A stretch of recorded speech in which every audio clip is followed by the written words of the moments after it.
Hello everyone, welcome to my channel. Today are talking about nothing, I mean nothing about something. मतलब मेरा कहने का मतलब ये है 2022 में सबसे हाई जो प्रोडक्ट है उसके बारे में बात करने वाले। वो है, आपको बताइए, मुझे बताए, नथिंग फोन वन। मतलब क्या हाइप मचा है ना। उसके पीछे बहुत सारे रीज़न है। मतलब फ़ायदा तो कंपनी का ही हुआ ना, फ्री में मार्केटिंग हो गया कि जैसे ये हाइप क्रिएट हुआ और उसके वजह से कंपनी को क्या फ़ायदा हुआ।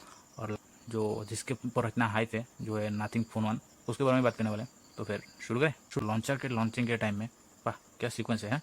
लॉन्चर की लॉन्चिंग, ओके, मतलब नथिंग लॉन्चर की बात कर रहा हूँ। नथिंग लॉन्चर के जब लॉन्च हुए थे, कार्ल पे जो उसका सीईओ है, इतने बार एप्पल का नाम लिया ना, मतलब हर किसी प्रोडक्ट के साथ एप्पल की कंपैरिजन। जो अभी तक जितना भी पता चला है उसके हिसाब से एप्पल के तो आसपास तो नहीं भटकते, लेकिन इतने बार एप्पल का नाम लिया ना, एप्पल खुद कंपनी अपने लॉन्च प्रोडक्ट के टाइम पे ना, लॉन्च के टाइम पे वो खुद अपना कंपनी का नाम इतना नहीं लेता जितना कार्ल पे ने नथिंग के लॉन्च इवेंट में, मतलब लॉन्चर की लॉन्च इवेंट में ले लिया। मतलब इस बात में एप्पल, उस बात में एप्पल, एप्पल इकोसिस्टम, ये वो, मतलब बनाना है तो एंड्रॉयड बनाना है ना, तो उसके लिए एप्पल से कंपेयर करने की क्या ज़रूरत है। ऑफकोर्स वो एप्पल के साथ कंपेयर करने से उसका हाइप बढ़ेगा। जो वो अभी जो रीज़न है वो बताऊंगा बाद में। जैसे पहले होता था ना, जब आईफोन लॉन्च होते हैं, आईफोन 6s, 7, 7 प्लस, तो ये सब जब लॉन्च होते हैं तब अमेरिका में होते हैं ना, तो एप्पल स्टोर के बाहर, मतलब पिछले दिन जिस दिन लॉन्च हुआ उस दिन से पहले ही वहाँ पे लाइन लग जाती है, बहुत भीड़ होती है। आजकल तो ऑनलाइन हो गया, लेकिन जो पहले होता था ना आईफोन में, जो नया आईफोन लॉन्च हुआ तो आईफोन के स्टोर के बाहर लोग घंटों से नहीं, 2-3 दिन पहले से वहाँ पे लाइन में खड़े हैं, नया आईफोन लेंगे, नया मजे लेंगे। मतलब एप्पल पहले भी मज़ा आ रहा है, फ्री में मार्केटिंग प्रमोशन हो रहा है। फिर शुरू करें। जिसमें जो पहला रीजन है नथिंग की हाइप का वजह बना, वो है कार्ल पे, सीईओ ऑफ नथिंग, जो पहले सीईओ रह चुके वन प्लस, मतलब जो बीबी के इलेक्ट्रॉनिक्स ग्रुप का सब ब्रांड है वन प्लस। जिसको पता है मतलब हाइप क्रिएट किया जाता है, जो वन प्लस के टाइम में उसने किया था। मतलब वन प्लस वन की मैं बात कर रहा हूँ, जब वो फ़ोन भी लॉन्च हुआ ना, ऐसे हाइप क्रिएट हुआ। लेकिन उस टाइम मतलब अराउंड 2014 के आसपास, तो अब इतना इंटरनेट इतना पॉपुलर नहीं था और इंटरनेट की अवेलेबिलिटी इतना ज़्यादा नहीं था ना, तो इसीलिए लोग इतने नहीं जानते थे उसके बारे में। लेकिन अब आजकल तो क्यों नहीं, जो पहला रीजन है ये कार्ल पे है, वो पता है कि कैसे हाइप क्रिएट किए जाते हैं। और हाइप के साथ एक बेनिफिट जरूर होते हैं कि उनका फ्री में मार्केटिंग हो जाता है। और स्पेशली नथिंग जो है वो क्राउड फंडेड कंपनी है। तो सेकंड रीजन है हाइप क्रिएट करने की वजह से, वो है इकोसिस्टम।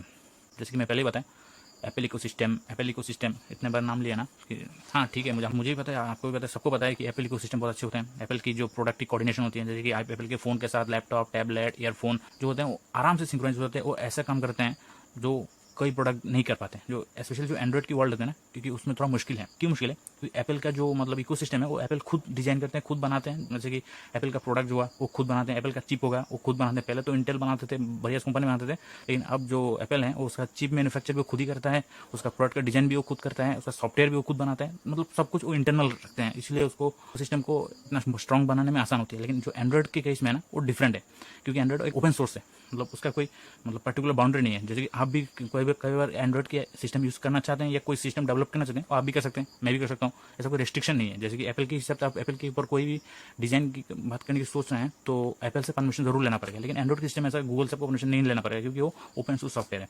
इसमें मार्केटिंग का खेल हो रहा था। मतलब खेल तो इधर इधर से शुरू हो रहा है, जो कार्ल पाई जो नथिंग की लॉन्चर की लॉन्च इवेंट में, वाह क्या डायलॉग बोला मैं। तो मतलब नथिंग की लॉन्चर की लॉन्च इवेंट में जो बताया वो है एंड्रॉइड इकोसिस्टम। उसका मानना है, मतलब उनका मानना है कि एप्पल का इकोसिस्टम एक दूसरे प्रोडक्ट के साथ इतना सीमलेसली कनेक्ट हो जाता है, स्पेशली वो वायरलेस डिवाइसेस होते हैं। लेकिन जो एंड्रॉइड में वो लैग करते हैं, ऑब्वियसली वो बड़ी बात है, लैग तो करेगा। क्या जो मानना है वो एंड्रॉइड में अंदर भी एक इकोसिस्टम बनाना चाहते हैं। वो जो नथिंग फोन है वो उसका शुरुआत है।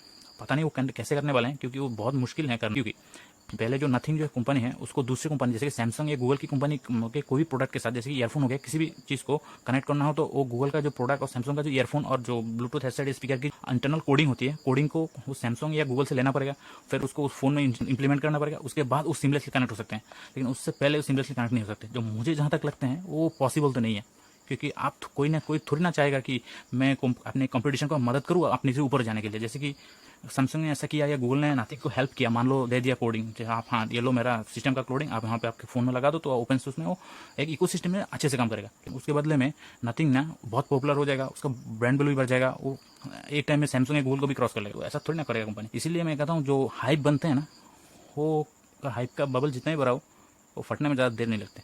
तो ये है दूसरा रीजन कि एंड्रॉइड में इकोसिस्टम की लैक की जो मतलब लैकिंग है उसको फिल करने की जो मंशा लेके आए हैं। घाल पाई की बात कर रहा हूँ कि वो 100 में इकोसिस्टम हो जाए, बहुत अच्छी बात है जो कर पाए। तो मैं भी आपका फैन, मतलब इसका मैं भी बहुत दिनों से इंतजार कर रहा हूँ, क्योंकि एप्पल हर कोई एफोर्ड नहीं कर सकते। और एप्पल का जो सबसे चीपेस्ट प्रोडक्ट है वो है उसका ईयरबड।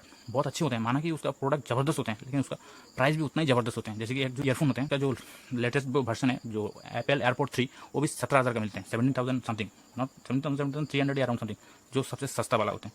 महंगे वाला तो 60,000 भी उनको मिलता है, जो ओवर द ईयर हेडफोन होते हैं। तो इसीलिए जो इकोसिस्टम अच्छे से काम करते हैं, लेकिन हर कोई इसको अफोर्ड नहीं कर सकता, स्पेशली इंडिया में। इसको फील करने के लिए जो एंड्रॉयड इकोसिस्टम की जो बात यहाँ पे छेड़ी गई है, वो होगा तो बहुत अच्छी बात है, हर कोई उसका फैन बनना चाहेगा। लेकिन वो अभी तक तो फेरी टेल, मतलब सपना जैसे लगते हैं। हकीकत हो गया तो बहुत अच्छी बात है, लेकिन इतना जल्दी हकीकत नहीं होगा, वो मुझे लगता है। आपके राय क्या है वो कमेंट सेक्शन में जरूर बताएं। तीसरा जो रीजन है हाइप क्रिएट करने के लिए, मतलब जो जिसके बाद हाइप क्रिएट हुआ, वो है वन प्लस का साइकोलॉजी। आपको बताएं, जो कार्ल पे हैं वो फॉर्मर वन प्लस की सीईओ रह चुके हैं, मतलब चीफ एग्जीक्यूटिव ऑफिसर।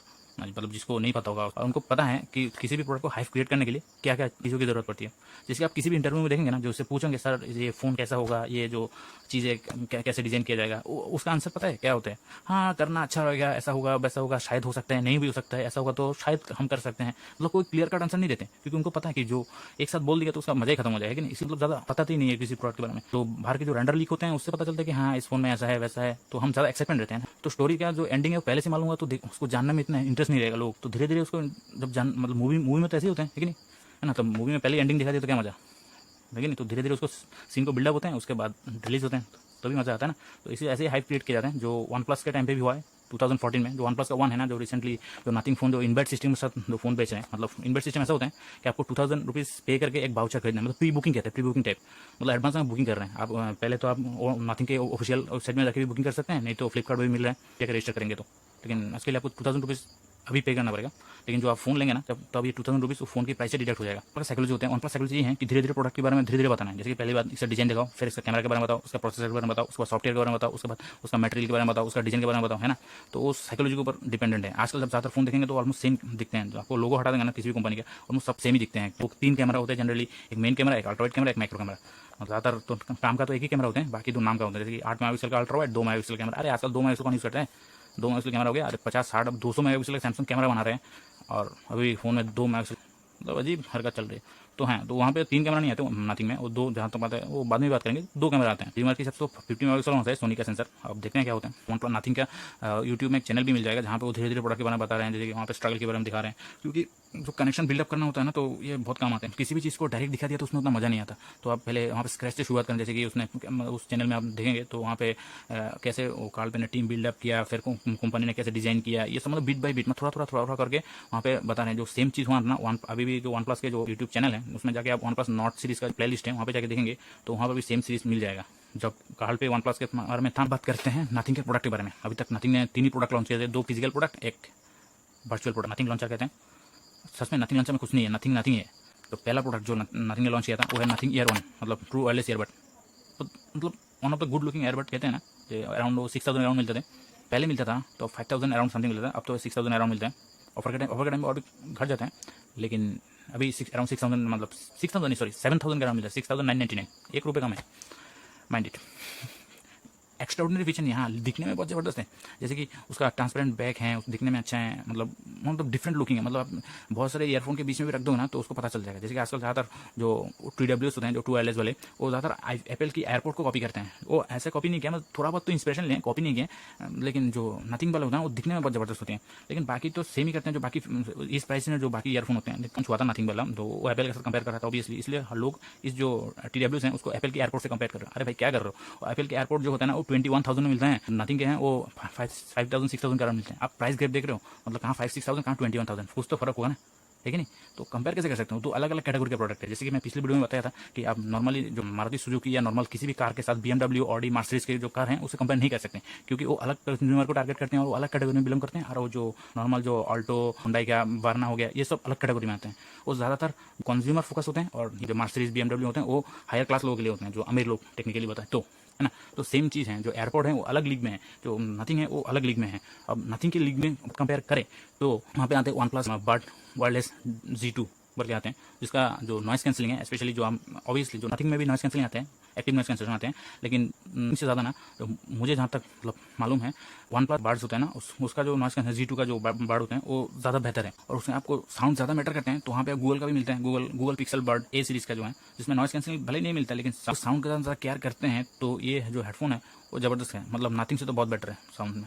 नथिंग मतलब ऐसा नहीं कि खराब है, लेकिन वो है ओवरऑल गुड है। मतलब कैटेगरी में भी वो सही है, उसमें भी सही है, उसमें मतलब सब कुछ करने की कोशिश करने के चक्कर में जो जो ऑथेंटिसिटी होती है ना वो गायब हो गया। जैसे कि गूगल जो है उसको नॉइज कैंसिलिंग को टारगेट ही नहीं किया, तो इसलिए उसका साउंड ना जबरदस्त होती है। जैसे कि दूसरा जो है वो है गैलेक्सी बर्ड, उसमें भी एक्टिव नॉइज कैंसिलेशन के साथ जबरदस्त साउंड आते हैं, लेकिन वो दिखने में थोड़ा अजीब है, मतलब ऐसे गोल गोल टाइप होते हैं जो भी है, लेकिन काम जबरदस्त करते हैं। नथिंग वाले ना उससे तो फार बेटर है और उससे भी सस्ता भी है। वो 7,000 मिलते हैं, 6,000 में मिल जाते हैं, 6,000 6,500 समथिंग 499 समथिंग मिलते हैं। उसमें वो यूनिकनेस जो होती है ना वो नहीं है, मतलब वो डिजाइन को छोड़ के ना उसमें कोई एक्स्ट्रा फीचर नहीं होते हैं, जो मैं नथिंग ईयर 1 की बात कर रहा हूँ। नेक्स्ट जो बात कर रहे हैं नथिंग लॉन्चर। लॉन्चिंग के टाइम में इतने बार एप्पल के साथ कंपेयर किया ना, एप्पल वाले बोल रहे हैं भाई मेरा भी मार्केटिंग हो गया फ्री में। चलो वैसे एप्पल का मार्केटिंग करने की जरूरत नहीं है, वो इतनी फेमस है। एक चीज़ तो माननी पड़ेगी जो नथिंग के चीज़, मतलब जो आपको पॉपुलर होना है ना आपकी जो कैटेगरी में जो टॉप में रहते हैं ना, हमेशा उसके साथ उंगली करना है ना, तो तुम्हारा फेमस हो गया। सेम चीज़ नथिंग भी कर रहे हैं, कहाँ एप्पल कहाँ नथिंग। भाई एप्पल के फ़ोन 1.5-2 लाख में आते हैं और उसमें जो चिप होते हैं ना बायोनिक A4 वो अलग ही लेवल का। भाई आज तक किसी ने ऐसा चिप नहीं बना पाए, और नथिंग तो फिर भी चारों ओर से जुगाड़ करके पता नहीं उसको, मतलब अजीबोगरीब हरकत करते रहते हैं। स्नैपड्रैगन से पहली बात सुना कि स्नैपड्रैगन 7 Gen 1 आएगा फ़ोन में, तो अच्छी बात है, वेरी गुड, वन तो फास्ट प्रोसेसर होगा। उसके बाद में पता चला कि 778G आएगा। नो डाउट 778G प्लस जो है वो बहुत बढ़िया प्रोसेसर है, मैं ये बात नहीं कर रहा हूँ कि वो खराब प्रोसेसर है, लेकिन जो 7 Gen 1 है ना वो उससे फार बेटर है और वो फास्ट फोन होगा। आज तक किसी भी फोन में वो प्रोसेसर नहीं मिलता था, लेकिन वो नथिंग फोन के साथ आता ना तो एक्सक्लूसिविटी जो बढ़ा चढ़ा के बढ़ रहा है ना, हमारे फोन में ये है वो है ऐसा है तैसा है, वो उसका ऑथेंटिसिटी बरकरार रहता है। तो हम नथिंग लॉन्चर की बात करें, वो अभी तक भी बीटा में है। तो आपको पता है नथिंग लॉन्चर क्यों लॉन्च हुआ है? मैं कैटेगरी बताता हूँ। ने आप सेफ खेलने कैसा सेफ खेल सकते हैं। जो ईयरबड्स होते हैं ना उसको सर्विसिंग नहीं किया जाता, उसको खराब होने के बाद उसको सीधा फेंक दिया जाता है, उसको वो ठीक नहीं हो सकता। जैसे कि फोन को आप खराब हो दुकान के पास दुकान में ले जाओगे तो ठीक कराओगे या सर्विस सेंटर में जाओगे ठीक कराओगे, लेकिन जो ईयरबड होता है ना उसको ठीक कराया नहीं जाता, वो सीधा रिप्लेस किया जाता है। मतलब उसको खराब हो गया तो काम खत्म, तो फेंको नया लो, इस टाइप के हैं। तो उस हिसाब से सर्विस सेंटर की जरूरत नहीं पड़ती, तो मज़ेदार है कि नहीं। यूनिक डिज़ाइन भी था, दिखने भी अच्छा था, तो इस हिसाब से काम चल गए, है ना, पहली बात। तो उसके बाद वो फ़ोन लॉन्च किया जिसमें उसने बड़ी बड़ी बात की कि आपको एंड्रॉइड इकोसिस्टम बनाएगा। तो किसी भी एंड्रॉइड इकोसिस्टम बनाने के लिए आपको कस्टमर की डाटा की जरूरत पड़ेगी। मतलब कस्टमर कैसे फ़ोन को यूज़ करता है, जैसे मैं जिस तरह का फ़ोन यूज़ करता हूँ वही आप ऐसा नहीं करेंगे, तो तीसरा बंदा वैसे फ़ोन यूज़ नहीं करेगा। जैसे कि मैं ज़्यादा प्रोसेसर इंटेंसिव, मैं ज़्यादा गेम खेलता हूँ फ़ोन में, कोई और ज़्यादा कैमरा यूज़ करते हैं, कोई इतना हेवी टेक्स्ट करता नहीं है। तो अलग अलग लोग अलग अलग टाइप के यूज़ करते हैं फ़ोन को, तो उस डाटा को एनालाइज करने के बाद ही आप इसके ऊपर काम कर सकते हैं। तो इसीलिए डाटा कैसे कलेक्ट किया जाए, आप सीधा थोड़ी मांगोगे जाएगा सर मेरे को आपका पूरा यूजल डाटा मेरे को दो, नहीं देगा ना, नहीं देगा ना कोई, आप भी नहीं दोगे, मैं भी नहीं दूंगा, कोई नहीं देगा। तो इसीलिए नथिंग ने स्मार्ट खेल खेला, वो है नथिंग का जो लॉन्चर है वो लॉन्च कर दिया। ऐसा आप नथिंग लॉन्चर में जाओगे ना ऐसा कुछ खास है नहीं, सिर्फ एक ऑयल पेपर मिल जाएगा जो पता नहीं मेरे को तो पसंद नहीं है, एक ऑयल पेपर मिल जाएगा और 1-2 रिंगटोन हो जाएगा, पता नहीं मुझे तो अच्छा नहीं लगा, आपको लगा हो तो बताना। एक चीज़ मेरे को बहुत अच्छा लगा वो है उसका जो टाइपोग्राफी वाला जो विजेट होता है ना WIZGETS विजेट जो होते हैं ना वो थोड़ा यूनिक है, वो टाइपोग्राफी टाइप है, मतलब वो डॉट डॉट डॉट डॉट करके होता है ना, वो दिखने में अच्छा लगता है। ये मेरे एक ही चीज़ जो अच्छा लगा कि हाँ उसका टाइपोग्राफी का जो विजेट है ना वो दिखने में अच्छा है, नहीं तो बाकी ये 2-3 फीचर मिलते हैं, उसका कोई यूनिक चीज़ नहीं मिलता। वो माना कि वो बीटा वर्जन है, लेकिन बीटा आज से नहीं 2 महीने से चल रहा है बीटा वर्जन। वो जो आप पहले जो नथिंग लॉन्चर आप डाउनलोड करोगे ना उसमें एक वार्निंग भी आएगा, nothing will collected your data for your user to better experience. Actually वो आपको बेटर एक्सपीरियंस के लिए नहीं है, वो खुद का एक्सपीरियंस को बेहतर बनाने के लिए आपसे डाटा कलेक्ट किया जा रहा है ना। आप उसको एग्री नहीं करोगे तो आप नथिंग लॉन्चर यूज़ नहीं कर पाओगे। और बहुत सारे लोग मतलब इतना एक्साइटमेंट के चक्कर में हाइप है ना, बहुत लोगों ने बात किया है, बड़े बड़े लोग भी बात कर रहे हैं, हम भी बात कर रहे हैं, आप भी कर रहे हैं, सबको भी पता है अरे नथिंग लॉन्चर बहुत नया चीज़ है। क्योंकि लोगों को नया चीज़ में बहुत शौक है ना, चाहे वो कितना भी खराब हो, पहले ट्राई तो करेंगे एक बार। तो ट्राई करने के चक्कर में उसने इंस्टॉल किया, बटन को क्लिक किया कि हाँ वी एग्री विद दैट, मतलब आपके जो डाटा हैं वो सारे नथिंग के पास अभी अवेलेबल है, आप कैसा फ़ोन यूज़ कर रहे हैं, क्या कर रहे हैं सब। और नेक्स्ट थिंग की बात करें जो है most hype thing nowadays, nothing phone 1। मतलब इतने हाइप तो भाई एप्पल वाला भी नहीं किया। मतलब 2022 में ना जिसको टेक के बारे में पता है उसको पता है अरे नथिंग आ रहा है, मतलब नथिंग क्या है, नथिंग एज कंपनी जो है फ़ोन आ रहा है जबरदस्त दिखने में, एप्पल के साथ कंपटीशन करेगा ये हो। नथिंग फोन 1 जो 12 जुलाई को लॉन्च होने वाला है, जो अब मैंने पहले ही बताया था कि आप इन्वर्ट सिस्टम के साथ जा सकते हैं, जहाँ पे 2,000 रुपीज़ देके प्री बुक कर सकते हैं, 2,000 रुपीज़ देके जो आपको कोड मिलेगा उस कोड को आप रिडीम कर सकते हैं जब ये फोन लॉन्च होगा। जितने भी प्राइस में लॉन्च होगा अराउंड 30,000 के अराउंड लॉन्च होना चाहिए, क्योंकि 778G प्लस जो होते हैं ना वो अराउंड 30-35,000 के अराउंड ही आते हैं। 12 तारीख को लॉन्च होने वाला है, तो देखते हैं उसके बारे में, मतलब किस प्राइस में लॉन्च होता है, कौन सा प्रोसेसर के बारे में लॉन्च होते हैं। ऐसा नहीं कि लॉन्च हो रहा है तो अभी जाके ले लेते हैं, ऐसा नहीं करना चाहिए, क्योंकि वो नया प्रोडक्ट है, नया कंपनी है। पहली बात ये जो फ़ोन है वो इंडिया में मैन्युफैक्चर होगा, लेकिन इंडिया मैन्युफैक्चर होगा ठीक है, लेकिन इंडिया की चेन्नई के जो जहाँ पे बाकी फ़ोन भी मैन्युफैक्चर होते हैं, जैसे MI के होते हैं, रेडमी का होते हैं, कि जो चाइनीज़ फ़ोनों का जो मैन्युफैक्चर होता है ना चेन्नई में, वहाँ पे मतलब मैन्युफैक्चर होगा। कंपनी का नाम मेरे को याद नहीं आ रहा है, मतलब एक कंपनी है जो थर्ड पार्टी कंपनी है जो आउटसोर्सिंग करके बना रहे हैं वो कंपनी, लेकिन उसका फ़ोन का ना मतलब मेरा एक डाउट है कि ये फ़ोन ख़राब हो गया तो मैं कहाँ सर्विस कराऊँ। अब फ़ोन तो ले लिए हैं, फ़ोन पक्का ख़राब होगा, पानी में गिर गया किसी तरह से ख़राब हो गया तो जैसे एमआई के सर्विस सेंटर होते हैं, बाकियों का भी सर्विस सेंटर होते हैं। सर्विस सेंटर ना भी हो तो दुकान में जाकर ठीक करा सकते हैं, क्योंकि उसका पार्ट जो है ना वो बाहर से मंगवा सकते हैं कंपनी। लेकिन नथिंग वाले से क्या हो रहा है, वो तो नया कंपनी है। मेरा मानना है आप प्री बुक करने से पहले एक बार सोच लीजिए, क्योंकि वो डिज़ाइन किसी पे उस नयापन तो कुछ है नहीं उसमें। मतलब जहाँ तक र्यूमर की बात सुने कि यहाँ पे स्नैपड्रैगन 778G प्लस आएगा, जो अभी मोटो ए फ़ोन में भी आ रहे हैं, मोटो H30 में। और वहाँ पे वही 6.5 इंच का एमोलेड डिस्प्ले, 50 मेगापिक्सल का बैक कैमरा, तो उसमें यूनिकनेस के नाम पे जो डिज़ाइन है वो मिलेगा। और मतलब वही एक अच्छी चीज़ है, क्योंकि उसको मतलब आइडेंटिफिकेशन करने में बहुत आसानी होगी, क्योंकि बहुत सारे एंड्रॉइड की भीड़ के बीच में ना, जैसे आजकल ज़्यादातर जो फ़ोन है वो एक साथ रख देंगे तो उसको आइडेंटिफाई करना, मतलब उसका नाम हटा देंगे तो आइडेंटिफाई करना मुश्किल हो जाएगा। लेकिन वो नथिंग वाले के साथ नहीं होगा। यूनिकनेस सबको चाहिए तो ऑफकोर्स वो अलग फ़ोन है, जैसे कि आईफोन के भी फ़ोन के बीच में रख दोगे, आईफोन आईफोन होता है, आपको आसानी से पता लगा लोगे कि एप्पल की उस सिंबल की जरूरत नहीं पड़ती। सेम चीज़ उसके एप्पल के लैपटॉप और मैकबुक के साथ भी होते हैं, है ना। तो 12 तारीख को देखते हैं, लॉन्च होते हैं। उसके बाद देखो कैसा क्या है, प्रोसेसर स्पेसिफिकेशन क्या है, वो आप कैमरा स्पेसिफिकेशन क्या है, मतलब वो तो स्पेसिफिकेशन ही पता चला है अभी तक, उसका तो प्रैक्टिकलिटी तो पता नहीं चला ना। उसके बाद जानने के बाद आप आराम से ले जाओगे। अभी इनबैट सिस्टम के बाद वो नॉर्मली अवेलेबल हो जाएगा, मतलब वो डिमांड के ऊपर डिपेंड करेगा। तो आज के लिए इतना ही, मिलते हैं नेक्स्ट वीडियो में। तो तब तक के लिए नमस्ते, थैंक यू।